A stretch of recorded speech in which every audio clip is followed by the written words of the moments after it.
J'avais un rendez-vous avec un client et c'était pas lui en fait, c'était un autre qui se faisait passer pour lui en pensant que je l'avais jamais vu. Et quand je vois parfois des créateurs de contenu ou des influenceurs sur Instagram qui disent des choses fausses, qui font des énormes raccourcis, qui conseillent parfois de faire des choses illégales même. On a l'habitude de voir des arnaques depuis des années, mais on dirait que ça se calme pas et donc les gens continuent à tomber dedans. Et moi je regarde le truc pendant 30 secondes, ça te met le doute. Je pense que c'est faux mais c'est bien fait quand même. Bonjour tout le monde et bienvenue sur ce nouvel épisode. Aujourd'hui on accueille Jérémy Blackwell. C'est celui que Forbes appelle le banquier des stars de la tech. Alors si l'épisode vous plaît, n'hésitez pas à liker et à vous abonner et dites-nous en commentaire ce que vous en pensez. Je vous laisse, bonne écoute. Bienvenue dans ce nouvel épisode. Aujourd'hui on accueille Jérémy. Jérémy, bonjour. Enchanté Alexis. Est-ce que pour les personnes qui ne te connaissent pas, tu pourrais commencer par te présenter rapidement ?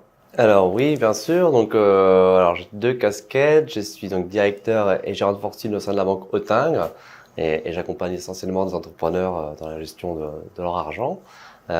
Et parallèlement à ça, je suis aussi business angel depuis une quinzaine d'années et j'ai investi dans une cinquantaine de startups. Donc tu as une grande carrière en finance. Qu'est-ce qui t'a fait choisir cette voie-là ? En fait, à la base, moi, j'ai été passionné par les marchés financiers, par la bourse depuis tout petit. Ok. Mon papa aimait bien la bourse. Hein, c'est pas du tout son métier, mais il m'en parlait pas mal quand j'étais petit. Et du coup, j'ai trouvé ça naturel de commencer à faire de la bourse à 10-11 ans, alors qu'en fait, c'était pas du tout pas du tout normal, mais j'avais l'impression que c'était normal à l'époque. C'est assez dingue. Donc ensuite, tu as choisi un cursus Et finance. après, moi, j'ai fait Dauphine, Okay. avec une spécialité quand même aussi en gestion de patrimoine, que ça m'intéresse également. Je pensais plus limite pour gérer mon propre futur patrimoine quand j'ai choisi ça. Et j'ai voulu plutôt commencer d'ailleurs à vraiment travailler dans la bourse, mais je suis sorti en 2008, faillite d'Lehman Brothers, et en gros on me proposait encore des stages dans la bourse et donc j'avais fini par débuter à la Société Générale en tant qu'ingénieur patrimonial. Donc en fait, tu as été victime du coup de la crise de 2008 et c'est ça qui t'a un petit peu réorienté vers... Collatéral direct, oui, j'aurais plutôt fait de la gestion de portefeuille. Bon, il se trouve que j'en fais un peu. Moi, j'ai la chance de pouvoir aussi, pour certains clients qui le souhaitent, vraiment faire de la gestion de portefeuille, leur acheter des actions, choisir exactement ce que je prends comme action, etc. Gérer la gestion sur mandat moi-même. Mais globalement, maintenant c'est plutôt vraiment la gestion de patrimoine où j'orchestre l'allocation, je choisis les grandes allocations, mais après c'est des experts qui vont gérer la partie private equity, la partie production structurée, la partie bourse, etc. Donc aujourd'hui, tu es à la banque Autingre. Exactement. Après 2008, du coup, tu t'es réorienté. Dans cette période-là, tu es passé par plusieurs structures. Alors ouais, donc j'ai fait la Société Générale, je fais HSBC 4 ans, et j'ai fait la Banque Atlantique pendant 8 ans et demi, quasiment 9 ans. Mon dernier poste avant Autingre, et j'ai eu 3 postes différents à la Banque Atlantique, mais j'avais participé à la création d'un pôle pour gérer les entrepreneurs de la tech, globalement, et les VC. Toujours cette ligne de conduite. Hello, j'interromps cet épisode pour vous présenter l'entreprise qui est derrière la production de ce podcast. Je m'appelle Alexis Perrino et je suis le CEO de Jared, une startup qui développe un assistant d'aide à la gestion des finances personnelles. Gérer ses finances, c'est quelque chose d'universel. Pourtant, on est tous différents face à ce sujet-là, notamment parce qu'on n'a pas la même éducation financière ou pas les mêmes compétences. Et c'est pour ça qu'on a créé Jared. C'est un outil qui va interagir avec vous, apprendre à vous connaître et vous aider à identifier vos objectifs, vos besoins, vos faiblesses. On offre aux professionnels un nouveau moyen de vous partager leur contenu pour vous aider à progresser. Et cerise sur le gâteau, vous aurez même la possibilité de prendre contact avec eux si vous souhaitez être accompagné. Donc si le sujet vous intéresse, le lien est dans la description et moi je retourne à l'épisode.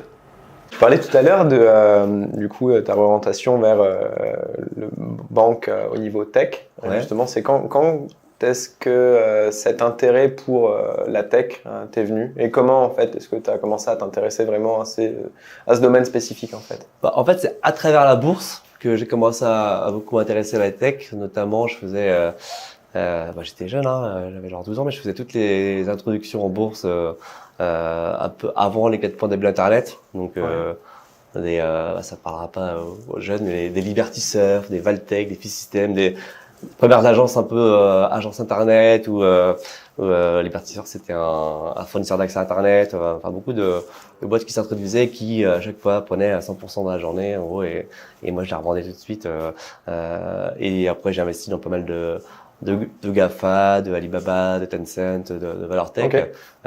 petites ou grosses, et c'est via la bourse que j'ai commencé à m'intéresser à la tech. Et après, du coup, assez naturellement, je suis passé d'un placement risqué à un autre placement risqué et j'ai commencé à investir ce que j'avais gagné et pas reperdu en bourse dans les startups.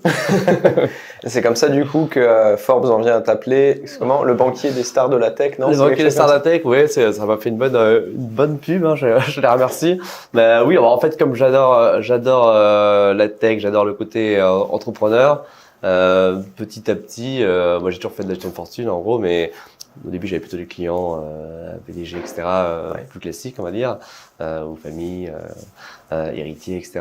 Et petit à petit, je me suis focus, je me suis dit bah maintenant je vais prendre que des clients quasiment entrepreneurs ou des gros dirigeants dans la tech. Comme ça, en fait, j'ai la chance de pouvoir un peu choisir mes clients. C'est ça, ce que j'allais Et, dire, c'est que tu es dans une position où tu as la possibilité quand même de choisir les clients que tu vas accompagner et du coup tu peux choisir des clients qui sont sur des sujets qui vont te parler. qui m'intéressent et du coup, on sera bien en phase, on va bien s'entendre. Ouais. Les entrepreneurs dans la tech sont contents d'avoir un banquier qui les comprend, qui investit. Et d'ailleurs, très souvent, on oublie que je suis banquier. On m'invite tout le temps à des événements d'entrepreneurs qui sont vraiment que pour l'entrepreneur. Et... C'est vrai que t'es particulièrement visible sur ce créneau-là, en fait, hein, la partie finance, mais très corrélée à la tech, etc. C'est là-dessus hein, que t'es identifié. Ouais, bah c'est ce qui me passionne et du coup, j'ai réussi à en faire voilà mon métier. Ça s'est fait assez naturellement. Comment est-ce que tu vois l'avenir de la technologie dans la finance? Comment est-ce que tu vois justement les grands changements qu'on est en train d'observer, l'arrivée de l'IA, la digitalisation que certains acteurs en finance n'ont pas encore forcément achevé? Comment est-ce que tu imagines vraiment le secteur des finances au sens large, hein, pas que la banque, mais les finances personnelles, la gestion de son patrimoine, la gestion de ses finances, la gestion de budget? Comment est-ce que tu apprécies un petit peu tout cet environnement-là par rapport à tout ce qu'on est en train de voir comme évolution technologique? Je pense qu'effectivement, il va y avoir des gros bouleversements. La finance, c'est quelque chose qui n'a pas été tant que ça disrupté depuis longtemps. Globalement, tout ce qui est IA, pas que dans la finance, va entraîner beaucoup d'assistants qui vont aider à accompagner les gens pour les aider à raisonner, simplifier les tâches, gérer leurs finances personnelles aussi. Donc ça c'est un sujet. Bon, on voit Apple là qui vient de lancer Apple Intelligence. Du coup, ils ont fait un accord avec OpenAI et ils intègrent dans leur téléphone tout ce qui est IA. Et ils pourraient très bien intégrer aussi à terme peut-être des features plus finance, hein, ils ont déjà Apple Pay par exemple. Et puis après, je pense que dans un premier temps, ça va être plutôt utilisé peut-être pour accompagner certains banquiers, pour les aider à être meilleurs pour les allocations, à mieux diversifier, etc. Comme ça peut être le cas pour les médecins, pour les aider à identifier les bonnes maladies, etc. Donc on pourrait imaginer que pour un banquier, ça pourrait l'aider à tellement d'offres financières, tellement de fonds, tellement de possibilités d'investissement que ça pourrait être un outil pour pouvoir améliorer entre guillemets le banquier. Mais après, pour des métiers vraiment comme moi, plus gestion de fortune, qui sont quand même très basés sur du relationnel, sur du réseau, sur de l'accompagnement beaucoup plus que financier, parfois un peu psychologique aussi, par exemple. Je pense qu'il y aura toujours besoin de banquiers et que ça va pas non plus. Les banquiers ne seront pas remplacés par des IA, quoi. Mais sur cet aspect-là spécifiquement, est-ce que tu n'as pas l'impression qu'on est quand même en train d'aller un petit peu dans le sens inverse quand on voit justement que les gens ont finalement au fil des années de moins en moins de contact avec leurs conseillers bancaires sur des sujets qui deviennent de plus en plus standards? Bien sûr. Quand on voit que certaines banques commencent à mettre en place des systèmes où on doit soit s'abonner, soit payer un petit peu comme pour un médecin la consultation avec son conseiller, est-ce que il n'y a pas quelque part du coup une contradiction avec ce que tu dis, avec le besoin qu'on va avoir de se raccrocher à de l'humain? Je pense faut vraiment distinguer la partie retail, effectivement, où les conseils sont un peu en train de disparaître, ils sont en train plutôt de les grands réseaux bancaires ferment des agences. C'est un enfer pour avoir un rendez-vous avec son conseiller. Moi, j'ai essayé une fois, il fallait prendre un rendez-vous un mois avant. Enfin, c'était absurde. Et à la Société Générale, pour ne pas le nommer. On bipera au montage. Et donc là, effectivement, je pense qu'il y a un vrai sujet et que c'est vrai que beaucoup de jeunes du coup peuvent se tourner vers les banques en ligne et avoir des services qui sont sûrement aussi bien, voire mieux que ce que leur propose leur agence de quartier. Après, voilà, pour tout ce qui est plus banque privée, gestion de fortune, moi par exemple, j'ai des clients que j'ai quasiment tous les jours au téléphone, qui m'appellent tout le temps et ça pourrait pas forcément être remplacé par une IA parce que c'est vraiment des sujets qui sont pas forcément que financiers où il y a toujours une problématique financière, mais ça peut être vraiment. Moi, j'ai beaucoup de clients par exemple qui gagnent beaucoup d'argent du jour au lendemain quand ils vendent leur boîte et qui vont beaucoup me solliciter au début sur du coup comment je gère la situation par rapport à mes amis. Est-ce que je les invite quand je pars en vacances maintenant? Est-ce que ma copine faut que j'achète un cadeau parce que j'ai vendu ma boîte? Incroyable, c'est vraiment des questions c'est des questions notamment pour les plus jeunes, on va dire comme des clients qui ont moins de 30 ans par exemple, qui reviennent quasiment systématiquement. Ouais. C'est hallucinant. En fait, ce que tu dis, c'est en fait qu'il y a vraiment une grosse dimension presque d'accompagnement psychologique. Voilà, psychologique ou émotionnel. Ouais, Il peut y avoir des gens qui sont stressés d'avoir beaucoup d'argent aussi tout d'un coup. Il n'y a pas de règle, chacun réagit différemment. Ouais. C'est hallucinant. Et finalement, en fait, ces gens-là, en tout cas, ces personnes qui deviennent fortunées du jour au lendemain, finalement, on se rend compte que il y a aussi un sujet d'éducation financière parce qu'en fait, tout ce qu'ils ont appris n'est pas forcément adapté à la situation dans laquelle ils se retrouvent du jour au lendemain. Bien sûr, c'est souvent des gens qui ont beaucoup travaillé et du coup, parfois, qui peuvent ne pas avoir une excellente éducation financière. En fonction notamment des études qu'ils ont fait, mais parce qu'ils étaient hyper focus sur le boulot ou avoir de bonnes bases mais avoir jamais vraiment pratiqué, pas forcément eu le temps d'investir en bourse ou dans les startups, etc. Et du coup, je les aide aussi un petit peu à le faire. Il y a un côté aussi un peu pédagogique, on va dire. C'est super intéressant en fait cet aspect-là. Alors l'éducation financière, on reviendra dessus un peu plus tard, mais en fait ce que tu décris là, c'est assez drôle parce que ça me fait penser à tout ce qu'on voit dans certains reportages ou des couvertures médias sur les personnes qui ont par exemple gagné au loto. Tu sais, enfin les personnes qui gagnent au loto et qui du jour au lendemain, en fait se retrouvent à ne pas savoir quoi faire d'une telle fortune. Il y a comme un parallèle, on dirait, sur ces aspects. Je pense que les personnes qui ont gagné l'auto, ils partent quand même de beaucoup plus loin en moyenne, c'est vrai, parce que voilà, ils n'ont pas gagné leur argent et pour réussir à faire fortune, il faut quand même être bien câblé, smart et avoir quelques connaissances aussi souvent quand même financières. Alors que vraiment, tout le monde peut gagner du jour au lendemain au loto, mais j'ai déjà eu par exemple des clients par exemple qui ont beaucoup d'actions d'une boîte, ça peut être Amazon, Nvidia, une boîte qui a explosé, et qui ont un peu l'impression d'avoir gagné l'auto. Et j'en ai un qui me racontait il y a pas longtemps là que du coup il avait gagné beaucoup d'argent avec ses stocks et en fait il avait demandé à ses collègues à partir de combien vous si vous gagnez l'auto démissionnerez de votre travail, etc. Et tout le monde avait répondu 3, 4 millions, etc. Lui il avait beaucoup plus et du coup il a démissionné et certains même parce que personne savait qu'il avait autant de stock parce qu'ils n'avaient jamais vendu en fait depuis longtemps et certains même pensaient qu'il avait gagné l'auto en fait. C'est dingue. J'ai le souvenir d'une discussion avec un ami qui me disait qu'il avait essayé de faire le calcul et je crois que est arrivé à conclusion qu'il faudrait minimum, je crois, 12 millions pour pouvoir arrêter de travailler, avoir en fait un train de vie aisé qui viendrait uniquement du rendement du capital. Ça dépend vraiment de chacun. La richesse, c'est une notion très subjective. En général, à partir de 5 millions, du coup, même placé à 5%, ça fait du 250 000 euros par an. Voilà, je pense que c'est plus que la vivre bien. Mais... Et même énormément. On est sur des montants qui sont très importants. Là, il y a pas longtemps, il y a une étude qui est sortie qui montrait un petit peu le niveau de vie en fait en France, les revenus médians et puis en fait combien de personnes vivent en dessous de tel revenu et en fait ce chiffre-là, je pense qu'on est dans le 1%. Bien sûr, même pas 1%, je pense. Ouais. Peut-être même plus. Ouais, tout à fait. Mais c'est drôle, c'est tellement relatif la notion de richesse que voilà, on peut demander à 10 personnes à partir de quel montant vous serez riche et on aura vraiment 10 réponses différentes. Ouais, c'est vrai. Et puis en plus, surtout que de plus en plus, c'est pas au plus l'unique facteur qui va être regardé par les gens. La qualité de vie qui est de plus en plus observée. Beaucoup de gens en fait changent d'emploi parce qu'ils vont aller chercher quelque chose qui va leur apporter plus de flexibilité, qui va leur proposer plus d'avantages qui n'ont rien à voir avec des avantages financiers. Plus proche de leurs valeurs, etc. Des valeurs très importantes. Juste pour finir ce sujet-là, au niveau un peu tech, investissement, etc., est-ce que tu te rappelles de ton tout premier investissement en startup?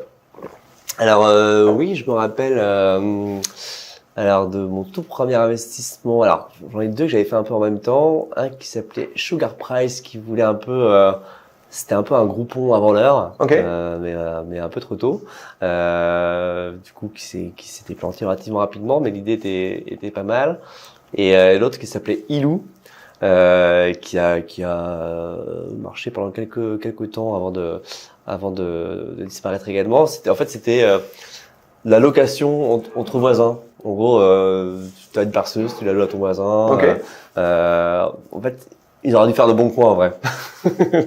ça aurait été mieux. Parce qu'il y avait cette idée un peu comme un site type Le Bon Coin, mais c'était pas pour vendre, c'était plus pour louer. Donc à quelqu'un qui était pas très loin de toi, ça pouvait être des skis, tout. Mais c'était en vrai une super bonne idée. Mais c'était il y a genre 16-17 ans et la techno était pas au point en fait. La techno était pas je pense que maintenant en vrai ça pourrait peut-être marcher. Il y a beaucoup de projets qui ont été sortis un peu trop tôt. Ça ressemble un peu à Allo Voisin maintenant, par exemple, même si je crois qu'ils ont pivoté. Mais... Et en fait, si je posais la question sur ton premier investissement, c'est qu'est-ce qui t'a... Alors, tu as un profil qui est particulier parce que l'investissement, je suppose, même à ce moment-là, rien de nouveau pour toi. Mais globalement, qu'est-ce qui t'a mis le pied à l'étrier? Qu'est-ce qui t'a fait dire ok, en fait, l'investissement en startup, c'est pour moi, c'est quelque chose sur lequel je veux me mettre, j'estime avoir une sensibilité pour ça. Bon, après, c'était un peu, par opportunité aussi, c'était ami d'amis, hein, en gros. Comment t'es tombé dessus, donc? Ça, c'était ami d'amis. En gros, moi, je commençais à m'intéresser aux startups, je m'étais dit pourquoi pas investir, et du coup, j'ai dû dire ça à un pote qui m'a dit, ah bah ouais, justement, j'ai un ami qui lance ça, ça se fait naturellement, ouais. D'accord, super. En parlant de tes intérêts, du coup, alors il y en a un que je garde juste après, mais d'abord au niveau toujours des investissements, tu disais, ou en tout cas je crois que tu disais dans Forbes, ce que tu disais tout à l'heure aussi, c'est que ton premier investissement en action, tu l'as fait très très jeune. Ouais. Alors on comprend un peu pourquoi tu l'as fait. Moi, je me demande surtout comment tu l'as fait. Ton compte titre, etc. C'est comment tu t'y es pris? C'est via tes parents? Du coup, oui, c'était via mon père, en gros, parce qu'il faut avoir 18 ans pour pouvoir investir en bourse. Donc, en gros, mon père avait son compte titre à lui et je lui ai demandé d'ouvrir un compte titre à lui, mais qui était en fait à moi, où je mettais mes 200-300 euros pour investir au début. Ouais. C'est quelque chose que tu recommanderais à des jeunes aujourd'hui? Alors, on parle pas de conseils en investissement ou quoi que ce soit, mais globalement, s'intéresser à la bourse, s'intéresser au marché financier, etc. Ouais, bien sûr, ouais. Je pense que c'est bien. Hein. Ouais. Moi, j'ai un petit garçon et je pense que je ferai pareil après. Ça apprend à gérer un peu comme à gérer un budget. Ça apprend à investir. Le réflexe d'économiser pour investir, etc. Je pense que c'est sain de l'apprendre. Après. Moi, je pense que je l'ai fait un peu peut-être trop tôt et avec des montants rapidement un peu trop gros, et que en début de carrière, ça a pu me nuire dans le sens où j'étais un peu la valeur travail. Je disais c'est pour travailler, pour gagner ça, alors que je peux gagner tant en bourse en tant de temps. Et du coup, ça, je voudrais pas le reproduire avec mes enfants, parce que le côté un peu argent facile, décoller de la réalité. Pourquoi travailler alors que je peux faire de la bourse, ou du coup je travaillais mais en même temps je faisais de la bourse au travail tout le temps, enfin donc ça je pense que c'était un peu extrême, mais de le faire avec mesure, je pense que c'est intéressant.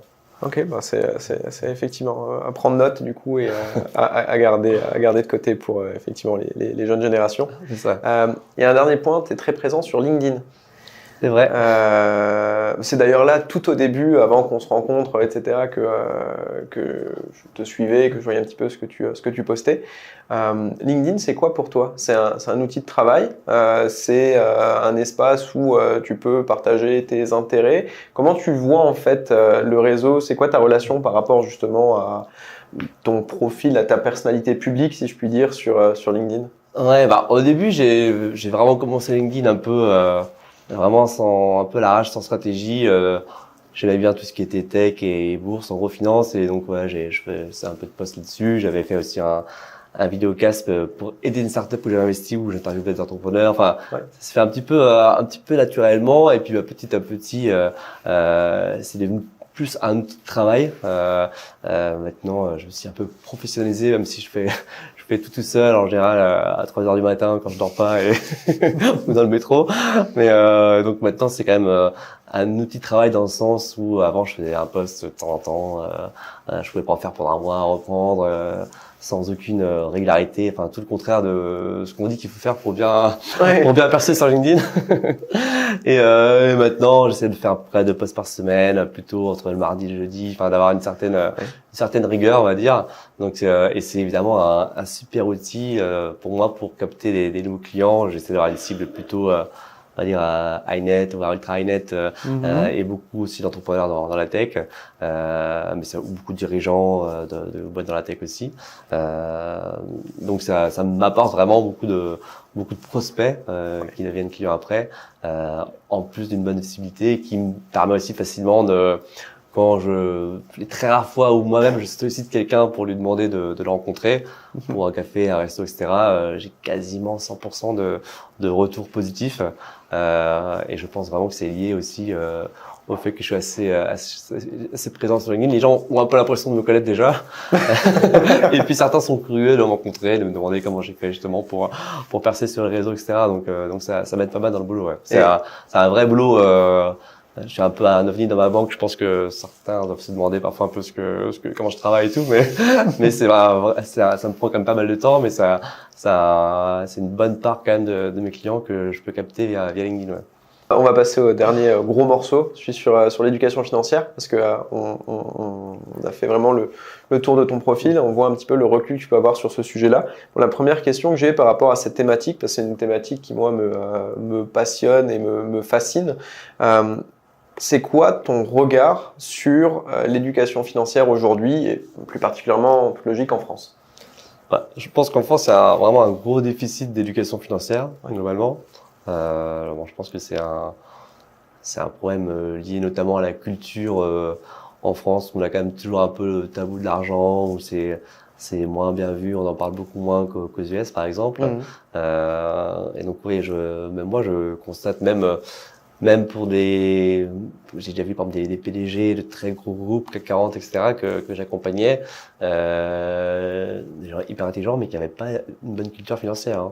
Hein. Donc ça peut vraiment toucher tous les niveaux. Et globalement aussi, ça peut être aussi un désintérêt, peut-être, plus que dans d'autres pays, même si maintenant j'ai l'impression que les gens s'intéressent quand même de plus en plus à la finance, et notamment les jeunes, avec tout ce qu'on peut trouver sur Internet, les formations, les contenus, etc. Mais clairement, il y a un gros déficit d'éducation financière, et moi, ça me tient pas mal à cœur aussi. D'ailleurs, j'investis dans plusieurs boîtes liées à l'éducation financière, parce que je pense qu'il y a un gros sujet, et j'aimerais bien pouvoir contribuer, même parfois à travers de mes contenus, à faire s'intéresser des gens à des sujets qui moi m'intéressent, la bourse, la finance, même les startups, parce que on a besoin de gens bien formés sur ce sujet pour après avoir envie de créer des boîtes, d'investir, etc. Oui, effectivement. Mais ce que tu dis, c'est très intéressant parce que, il y a plusieurs choses. Déjà, le fait qu'on dirait que l'évolution, elle est par palier générationnel. Ouais. En fait, globalement, l'éducation financière, ce qui est intéressant, c'est que, comme tu le disais, il y a des gros patrons qui vont avoir un manque de culture, ce qui se justifie par le fait que l'éducation financière, au final, c'est pas quelque chose qu'on va avoir tendance à apprendre à l'école, plutôt l'hériter en fait de l'environnement dans lequel on est. Donc c'est vraiment quelque chose qui touche finalement un peu toutes les strates de la population, et qui peut en fait causer des dégâts aussi sur finalement toutes les strates de la population. C'est sûr. Après il faut déjà avoir un minimum d'éducation pour pouvoir acquérir un prêt d'éducation financière. Donc évidemment ça touche plus les strates de personnes qui sont moins éduquées, mais ça peut toucher tout le monde. Ça peut être aussi par des intérêts, hein, des gens qui s'intéressent pas du tout à la gestion de leur argent. qui mettent tout sur leur compte courant pendant des années. Ça arrive qu'ils pensent même pas à placer de l'argent, ça m'est déjà arrivé. Hein.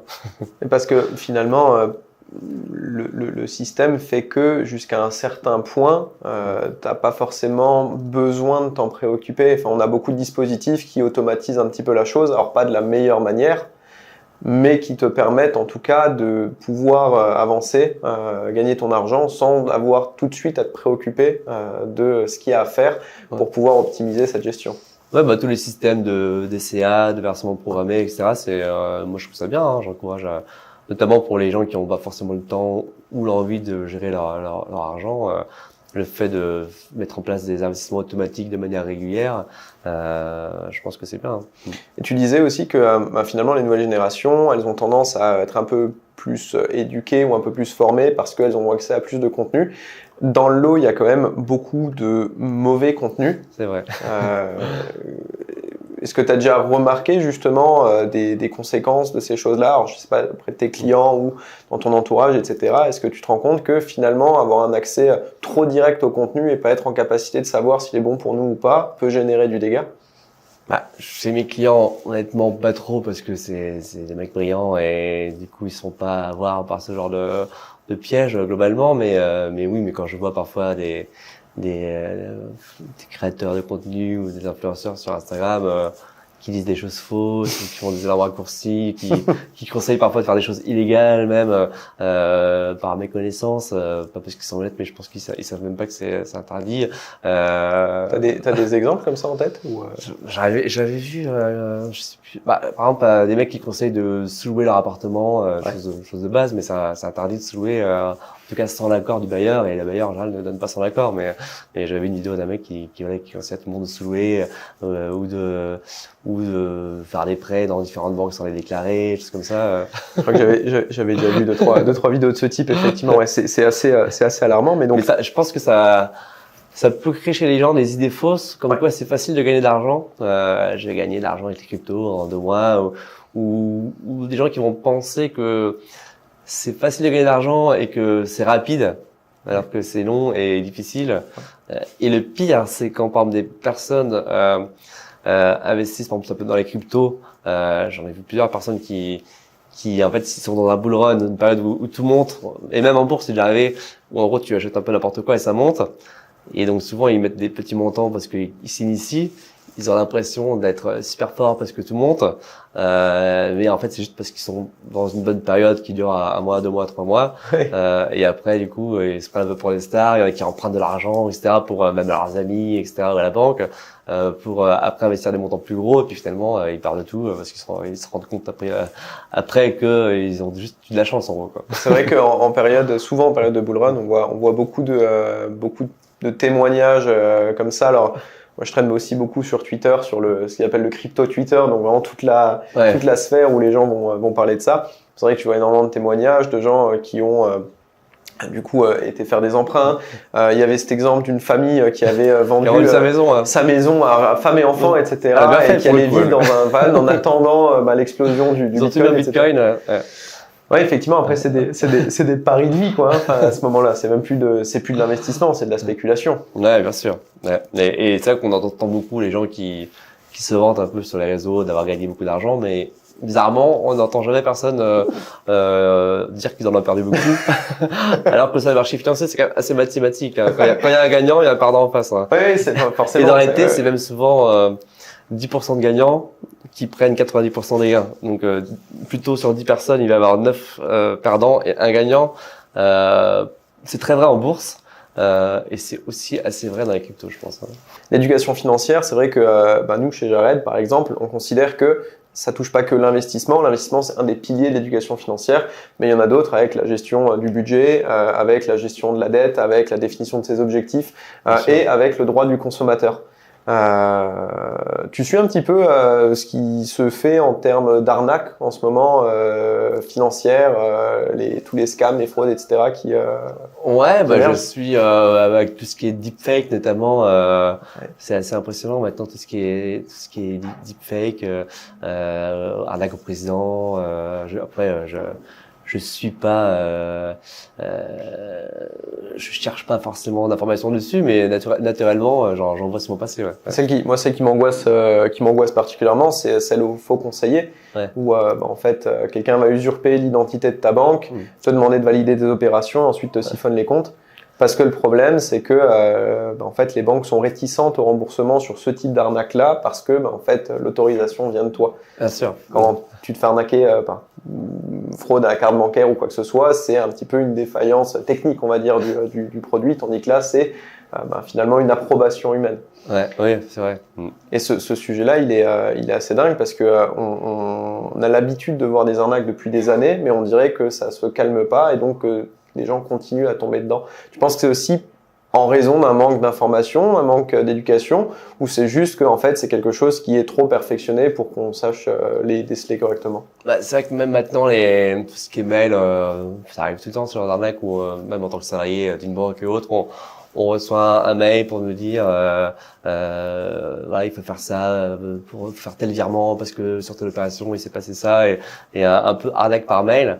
Et c'est vrai qu'il y a quelques années, c'était vraiment risible parce que les mails étaient très mal faits, il y avait des fautes d'orthographe. La fameuse arnaque au président qu'on a tous vu sur nos boîtes pro, par exemple. Ouais, c'est ça. Et maintenant, parfois, moi, je regarde le truc pendant 30 secondes, ça te met le doute.